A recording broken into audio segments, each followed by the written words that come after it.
India population wise एक बहुत बड़ा कंट्री है। इंडिया वर्ल्ड की लार्जेस्ट डेमोक्रेसी है।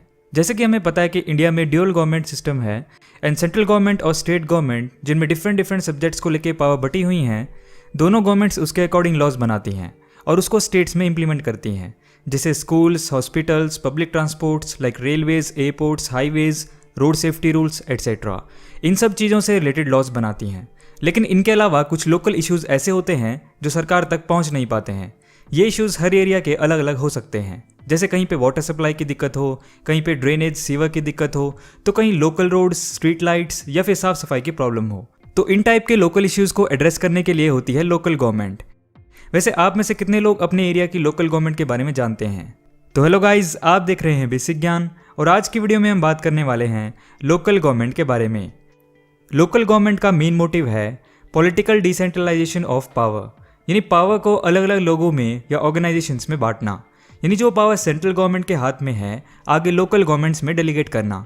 एंड डायरेक्ट डेमोक्रेसी, ऐसी डेमोक्रेसी जिसमें लोग डायरेक्टली खुद ही अपने लिए पॉलिसीज यानी नीतियाँ बनाते हैं। लोकल गवर्नमेंट मेनली दो टाइप की होती हैं, पंचायती राज जो रूरल यानी ग्रामीण इलाकों में होती है, और म्यूनसिपैलिटीज़ जो कि डेवलप्ड अर्बन यानी शहरी इलाकों में होता है। दोनों का ही काम लोकल गवर्नमेंट के रूप में होता है। मेनली इसमें दो काम आते हैं, एक तो यही कि लोकल इश्यूज जैसे बिजली, पानी, रोड, साफ सफाई एसेट्रा से रिलेटेड इशू पे समाधान निकालना, और दूसरा सेंट्रल और स्टेट गवर्नमेंट द्वारा बनाई गई पॉलिसीज को लोकल एरियाज में इम्प्लीमेंट करना। इसलिए लोकल गवर्नमेंट को ग्रास रूट लेवल गवर्नमेंट भी कहा जाता है, क्योंकि ये ग्रास रूट लेवल पे काम करती हैं, यानी लोगों की इमीडिएट ज़रूरतों पे एक्शन लेती है। लोकल गवर्नमेंट को इंडियन कॉन्स्टिट्यूशन के स्केड्यूल्स में स्केड्यूल नंबर 7, जिसमें यूनियन लिस्ट, स्टेट लिस्ट और कंकरेंट लिस्ट दी हुई हैं, उसमें से स्टेट लिस्ट के अंडर एंट्री नंबर 5 में मेंशन किया गया है, जिसके according state government local government से रिलेटेड नियम कानून बना सकती हैं। इसलिए पहले कुछ स्टेट्स लोकल गवर्नमेंट बनाते थे और कुछ नहीं, क्योंकि उनकी मर्जी होती थी। पंचायती राज और म्यूनसिपैलिटीज़ के बारे में अच्छे से समझने के लिए इनके बारे में एक एक करके बात करते हैं। पहले बात करते हैं पंचायती राज की। पंचायत्स को सबसे पहले इंडियन कॉन्स्टिट्यूशन के आर्टिकल 40 में मेंशन किया गया था, लेकिन उसमें जस्ट मेंशन ही किया गया था, इसलिए स्टेट गवर्नमेंट के ऊपर था लोकल गवर्नमेंट बनाओ या ना बनाओ। लेकिन 1992 73rd कॉन्स्टिट्यूशनल अमेंडमेंट के बाद अब हर स्टेट का पंचायत बनाना कंपलसरी हो गया। हम में से बहुत से लोगों ने पंचायत वर्ड कई बार सुना होगा, लेकिन हम में से बहुत कम को ये पता है कि ये काम कैसे करती है। तो बात करते हैं पंचायत के स्ट्रक्चर के बारे में। हर एक विलेज यानी गाँव की अलग पंचायत होती है। कुछ अगर बहुत ज़्यादा छोटे गांव हैं तो उनकी मिला के एक पंचायत होती है।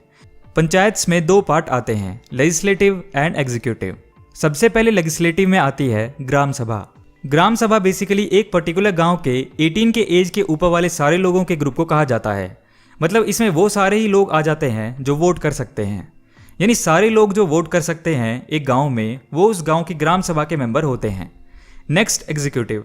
एग्जीक्यूटिव में आते हैं ग्राम पंचायत, जो गांव में डेवलपमेंट का काम करते हैं एंड अपनी ड्यूटीज़ परफॉर्म करते हैं। ग्राम पंचायत के मेंबर्स में आते हैं बहुत सारे पंच और उनका एक हेड जिसे कहते हैं सरपंच। हर विलेज की पंचायत में विलेज की पॉपुलेशन के अकॉर्डिंग वार्ड्स में डिवाइड किया जाता है और हर वार्ड के रिप्रेजेंटेटिव को कहते हैं पंच, जिसे डायरेक्टली उस वार्ड के लोगों द्वारा वोटिंग के थ्रू इलेक्ट किया जाता है। हर विलेज में पॉपुलेशन के अकॉर्डिंग वार्ड्स की संख्या कम या ज़्यादा होती है, इसलिए एक ग्राम पंचायत में कितने पंच होंगे इसका काउंट फिक्स नहीं होता। एक गांव में कितने पंच होंगे वो डिपेंड करता है उस गांव की पॉपुलेशन पे। ये जनरली 5 से 20 के बीच में होते हैं। ग्राम पंचायत का हेड होता है सरपंच। इसे विलेज के सारे वार्ड्स के सारे लोगों द्वारा मिलकर इलेक्ट किया जाता है, या फिर दूसरे तरीके से ऐसे कह सकते हैं कि इसे ग्राम सभा के सारे मेंबर्स के द्वारा वोट करके इलेक्ट किया जाता है। बिकॉज ग्राम सभा विलेज के सारे एलिजिबल वोटर्स का ही ग्रुप है, इसलिए सरपंच पूरे विलेज यानी गाँव के हेड भी कहलाते हैं। इसके अलावा हर एक ग्राम पंचायत में स्टेट गवर्नमेंट के द्वारा एक सेक्रेटरी भी अपॉइंट किया जाता है, जिसे पंचायत का सेक्रेटरी कहते हैं, जो ग्राम सभा में भी प्रेजेंट रहता है। इसका काम होता है पंचायत की एक्टिविटीज़ को ऑब्जर्व करना और उनका ऑफिशियल रिकॉर्ड रखना। ये होता है स्ट्रक्चर पंचायत का एक विलेज के लेवल पे, इसलिए इसे नाम से भी ग्राम पंचायत कहा जाता है। इसके आगे भी इसके लेवल्स होते हैं, लेकिन उससे पहले सिर्फ विलेज के लेवल पे पंचायत की वर्किंग के बारे में बात करते हैं। Working of gram panchayat. साल में जनरली 4 बार ग्राम सभा के सारे मेंबर्स इंक्लूडिंग पंचायत के हेड सरपंच और पंचायत के मेंबर्स पंच की मीटिंग होती है, जिसे ग्राम सभा की मीटिंग या जनरली डायरेक्ट ग्राम सभा भी बोल देते हैं। गांव में क्या क्या दिक्कतें हैं रोड पानी बिजली से रिलेटेड और उनके लिए क्या क्या एक्शन लिए जाने चाहिए और क्या क्या काम विलेज में होगा, इसका फैसला ग्राम सभा में लिया जाता है। उसके अलावा भी विलेज के किसी पर्सन का कोई इशू है, जैसे फॉर एग्जांपल किसी पर्सन को गवर्नमेंट की किसी स्कीम का बेनिफिट नहीं मिल रहा है या किसी बेनिफिशियल लिस्ट में जिसमें उसका नाम होना चाहिए उसमें उसका नाम नहीं है, तो इन सब इशू से रिलेटेड भी वो अपनी बात ग्राम सभा में रख सकता है ताकि उसकी प्रॉब्लम सॉल्व हो। गांव का हर एक वोटर उसके गांव की लोकल गवर्नमेंट का मेंबर होता है, तो इसलिए हर एक को अपनी बात रखने का राइट होता है। इसीलिए इस टाइप की गवर्नमेंट को पार्टिसिपेटरी गवर्नमेंट भी कहा जाता है। इसलिए पंचायती राज को डायरेक्ट डेमोक्रेसी भी कहा जाता है। अब लोग खुद के लिए फैसला ले सकते हैं, तो क्या वो किसी भी चीज़ पे फैसला इंडिपेंडेंटली ले सकते हैं? तो ऐसा नहीं है। पंचायत किन किन सब्जेक्ट्स पे डिसीजन ले सकती है वो मेंशन है शेड्यूल नंबर 11 में, जिसमें agriculture, land improvement, minor irrigation, animal husbandry etcetera जैसे टोटल 29 सब्जेक्ट्स आते हैं। इसके अलावा पंचायत और किसी सब्जेक्ट पे डिसीजन नहीं ले सकती। अब एक बार जब ग्राम सभा बाय लॉ डिसीजन ले लेती है तो उन कामों को इम्प्लीमेंट करने की ड्यूटी होती है ग्राम पंचायत की, यानी उसके मेंबर्स सरपंच और पंच की। उन काम को पूरा करने के लिए सरपंच अकॉर्डिंगली पंच की कमिटीज बनाकर काम बांट देते हैं और कभी कभार ग्राम सभा के मेंबर्स की भी हेल्प ले सकते हैं। अपनी ड्यूटीज़ को परफॉर्म करने के लिए सरपंच और पंच को कुछ बेसिक पावर्स भी दी जाती हैं जो सिर्फ उनके गांव तक ही सीमित रहती हैं। इसके ऊपर के लेवल के कामों के लिए पंचायत सिस्टम में 2 और लेवल भी बनाए गए हैं, पंचायत समिति और जिला परिषद। कई सारे विलेजेस को मिला के एक ब्लॉक बनता है। ब्लॉक लेवल की पंचायत को कहते हैं पंचायत समिति। इसे और भी नामों से बुलाया जाता है, जैसे ब्लॉक पंचायत, जनपद पंचायत एटसेट्रा। इसके मेंबर्स में आते हैं पर्टिकुलर ब्लॉक के अंडर आने वाले विलेजेस के सरपंच, इसके अलावा BDO, block development officer, associate member जैसे farmer representative, corporate society representative, agriculture marketing service representative etcetera. Panchayat samiti के मेंबर्स आपस में ही वोटिंग करके सिलेक्ट करते हैं एक हेड, जिसे कहते हैं ब्लॉक प्रमुख। पंचायती समिति का काम होता है गवर्नमेंट की स्कीम्स, डेवलपमेंट के कामों को ब्लॉक लेवल पर इम्प्लीमेंट करना। इसके ऊपर डिस्ट्रिक्ट लेवल पे जो काम होते हैं वो जिला परिषद देखती है। जिला परिषद को भी अलग अलग नाम से जैसे जिला पंचायत, डिस्ट्रिक्ट पंचायत बुलाया जाता है। इसके मेंबर्स होते हैं जिले के अंडर आने वाले ब्लॉक्स, यानी पंचायत समिति के हेड्स ब्लॉक प्रमुख। इसके अलावा उस एरिया के स्टेट लेजिस्लेटिव के मेंबर्स यानी एमएलएज और उस एरिया के पार्लियामेंट के मेंबर्स भी जिला परिषद के मेंबर्स होते हैं। और जिला परिषद का हेड या सीईओ, चीफ एग्जीक्यूटिव ऑफिसर, एक नॉन इलेक्टेड पर्सन होता है जो जनरली एक आईएएस ऑफिसर होता है या स्टेट पब्लिक सर्विस ऑफिसर होता है। कुछ स्टेट में डिस्ट्रिक्ट मजिस्ट्रेट भी हो सकते हैं। जिला परिषद काम क्या करती है? जिला परिषद बनाती है डीपीसीज, डिस्ट्रिक्ट प्लानिंग कमिटीज। जिला परिषद का काम होता है सेंट्रल गवर्नमेंट और स्टेट गवर्नमेंट को पंचायत से कनेक्ट करना। सेंट्रल या स्टेट गवर्नमेंट की जो भी स्कीम्स आती हैं लोगों के लिए, उन्हें लागू करने के लिए प्लानिंग करना। ये तो हो गया पीसीआई, पंचायती राज इंस्टीट्यूशन का स्ट्रक्चर, जिसमें 3 टायर्स होते हैं: जिला लेवल जिला परिषद, ब्लॉक लेवल पंचायत समिति, विलेज लेवल ग्राम सभा। अब स्टेट वाइज हम ये लिस्ट देख सकते हैं कि इन तीनों लेवल्स पर स्टेट में कितने मेंबर्स होते हैं। जिस टाइप से हमने अभी रूरल एरियाज यानी ग्रामीण इलाकों की लोकल गवर्नमेंट, पीसीआई, पंचायती राज इंस्टीट्यूशन को समझा, इसी प्रकार से अर्बन एरियाज यानी शहरी इलाकों में जो लोकल गवर्नमेंट होती है उन्हें कहते हैं म्यूनसिपैलिटीज़। म्यूनसिपैलिटीज़ को कॉन्स्टिट्यूशन में जगह मिली 1992 में 74th कॉन्स्टिट्यूशनल अमेंडमेंट एक्ट से। कॉन्स्टिट्यूशनल अमेंडमेंट एक्ट के बाद अब हर स्टेट का म्यूनसिपैलिटीज़ बनाना कंपलसरी हो गया। म्यूनसिपैलिटीज़ बेसिकली 3 टाइप की होती हैं। नगर पंचायत उन एरियाज़ के लिए जो ट्रांजिशन स्टेट में होते हैं, गांव से शहर की ट्रांजिशन। म्यूनसिपल काउंसिल ये होते हैं छोटे शहरों के लिए। म्यूनसिपल कॉरपोरेशन बड़े शहरों के लिए जैसे मुंबई, दिल्ली एटसेट्रा। म्यूनसिपैलिटीज़ के नामों में बड़ी कन्फ्यूजन रहती है बिकॉज एक ही चीज़ को कई अलग अलग नामों से बुलाया जाता है और सारे सिमिलर से होते हैं। जैसे नगर पंचायत को सिटी काउंसिल और नगर परिषद भी कहा जाता है। इसी टाइप से म्यूनसिपल काउंसिल को नगर पालिका या नगर पालिका परिषद भी कहा जाता है और म्यूनसिपल कॉर्पोरेशन को महानगर पालिका या नगर निगम के नाम से जाना जाता है। Structure and working of municipalities. Municipalities 2 part में डिवाइडेड होती हैं, लेजिस्लेटिव पार्ट और एग्जीक्यूटिव पार्ट। लेजिस्लेटिव पार्ट्स में आते हैं इलेक्टेड मेंबर्स काउंसिलर्स यानी पार्षद और उनके हेड जिसे कहते हैं मेयर।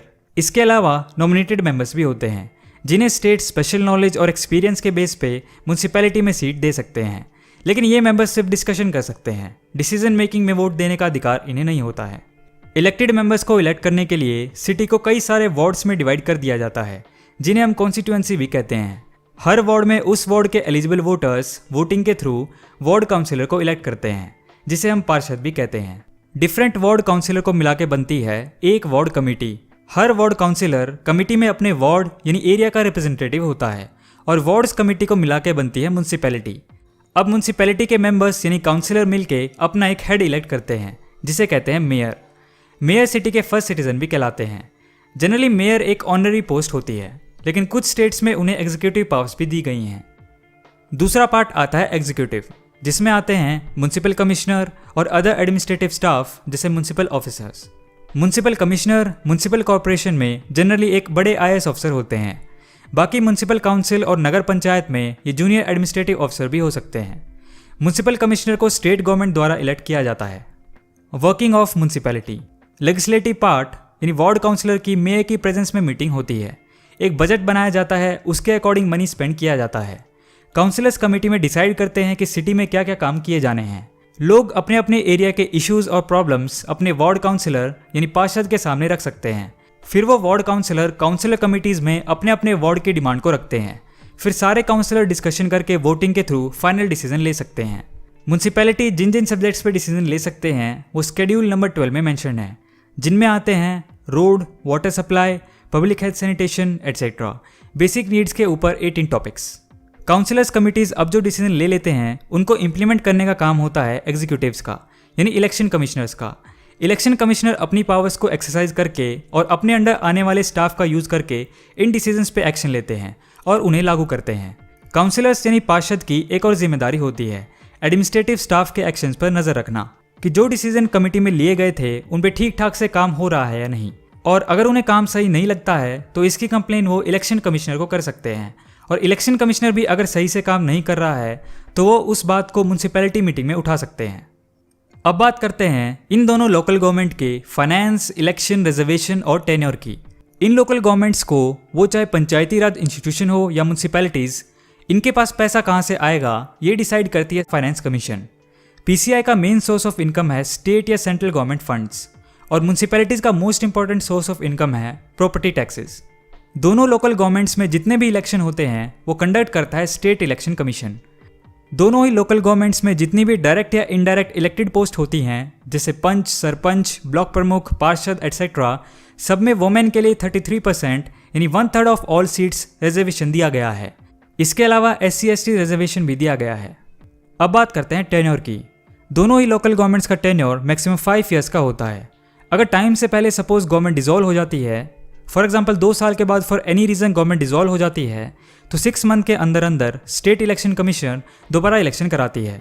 और ऐसे इलेक्टेड गवर्नमेंट का टेन्योर पूरे 5 साल नहीं होता, बल्कि पिछली गवर्नमेंट के बचे हुए टेन्योर यानी 5-2 यानी 3 साल का होता है।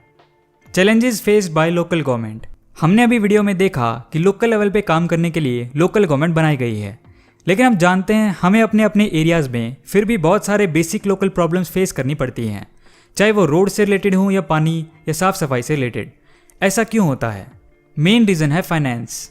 हर ऑर्गेनाइजेशन को काम करने के लिए पैसे लगते हैं, उसी तरीके से इन लोकल गवर्नमेंट्स को भी चाहिए, और इनका फंड आता है स्टेट या सेंट्रल गवर्नमेंट की तरफ से, जो कई बार बहुत कम आता है। म्यूनसिपैलिटीज़ में प्रॉपर्टी टैक्स वायलेशन बहुत ज़्यादा होता है, बहुत कम लोग ही प्रॉपर्टी टैक्स भरते हैं, इसलिए अगर लोकल गवर्नमेंट्स को सफिशिएंट फंड नहीं मिलता तो ये अच्छे से काम नहीं कर पाती। इसके अलावा भी और रीजंस होते हैं जिनकी वजह से लोकल गवर्नमेंट्स उतनी एफिशिएंटली काम नहीं कर पाती। आप मुझे कमेंट सेक्शन में कमेंट करके बताएं कि वो रीजंस क्या क्या हो सकते हैं। तो आज की वीडियो में इतना ही दोस्तों। पॉलिटिकल साइंस से रिलेटेड और भी ऐसी वीडियोस देखने के लिए आप पॉलिटिकल साइंस की प्लेलिस्ट को चेक कर सकते हैं, उसका लिंक आपको आई बटन या डिस्क्रिप्शन में मिल जाएगा। तो अगर आपको ये वीडियो पसंद आया हो, बेसिक ज्ञान को सब्सक्राइब करके बेल नोटिफिकेशन ऑन कर लें ताकि आपको आने वाली वीडियोस की नोटिफिकेशन मिल जाए, और ऐसे ही ज्ञान से भरी वीडियोस के लिए देखते रहिए बेसिक ज्ञान।